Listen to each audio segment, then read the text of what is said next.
Hello everyone. आज का stock of the day है एनएफएल। एनएफएल में मैंने ट्रेड किया था। मेरा एंट्री रेट आपको दिख रहा होगा यहाँ पर 159.63। मैं 1 मिनट लेट एंटर किया। एक्चुअल राइट एंट्री 158.50 के पास था और इसी वजह से मैंने जो क्वांटिटी में नेचुरली करता हूँ उससे आधी क्वांटिटी ट्रेड की और इसको होल्ड किया। इसको होल्ड करने के बाद ये स्टॉक अप्रॉक्सीमेटली 165 तक ऊपर गया और उसके बाद मैंने अपना स्टॉप लॉस चार्ट पर आपको दिखाऊंगा कैसे ट्रेल किया और बाद में कैसे ट्रेल हिट हुआ। ये मैं आपको सब चार्ट पर एक्सप्लेन करूंगा। लेकिन ये स्टॉक ऑफ द डे क्यों है आज, आपको वॉल्यूम देखकर चार्ट पर पता चलेगा, तो मैं आपको चार्ट पर लेकर चलता हूं। ये एनएफएल का चार्ट है दोस्तों, और इस चार्ट पर आप देखोगे तो मैंने इसमें एंट्री की थी लगभग इस जगह पर, और यहाँ पर एंट्री करने के बाद ये ऊपर गया यहाँ इस हाई तक, और इस हाई पर मुझे ऐसा लगा कि अब एक बार जब आप किसी स्टॉक में 3-4% का मूवमेंट देख लेते हो तो आपको उसको अब लॉस नहीं देना है, क्योंकि आप ऑलरेडी 1:2 के रेंज में चले गए हो।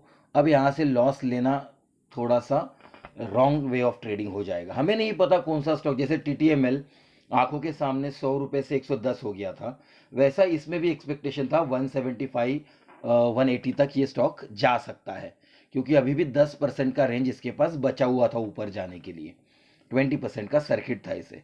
तो मैंने क्या किया, एग्जैक्टली इस स्विंग के नीचे अपना स्टॉप लॉस ट्रेल कर दिया, जो कि आ रहा था 160.50 के आसपास, और वो थोड़ा स्लोली स्लोली नीचे आया और बाद में मेरा यहाँ पर ट्रेलिंग स्टॉप लॉस हिट हो गया।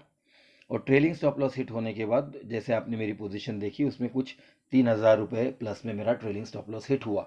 अदरवाइज अगर ये जो मैं एक्सपेक्ट कर रहा था ट्रेल करते हुए ऊपर लेकर जाकर इसमें 10 पॉइंट तक बुक करने का, तो 10 पॉइंट मतलब लगभग 6% 7% की मूवमेंट होती है, तो 6% की मूवमेंट का मैंने एक्सपेक्टेशन रखा था, जिससे मुझे अप्रॉक्सीमेटली 37-40,000 का प्रॉफिट हो सकता था।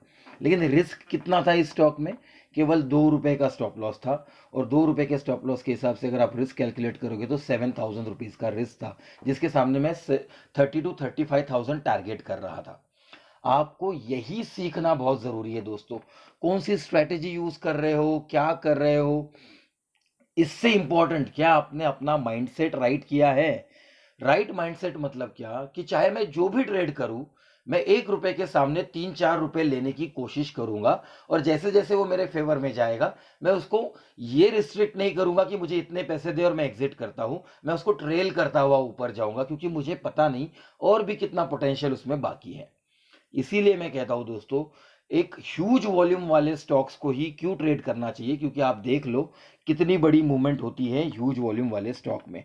अगर आप गौर करोगे तो 143 रुपीज का स्टॉक 163, लगभग आप कहोगे तो 10% प्लस जा चुका है। 164.85 का हाई है इसका आज का। तो आप सोचो इतना पोटेंशियल होता है स्टॉक्स में।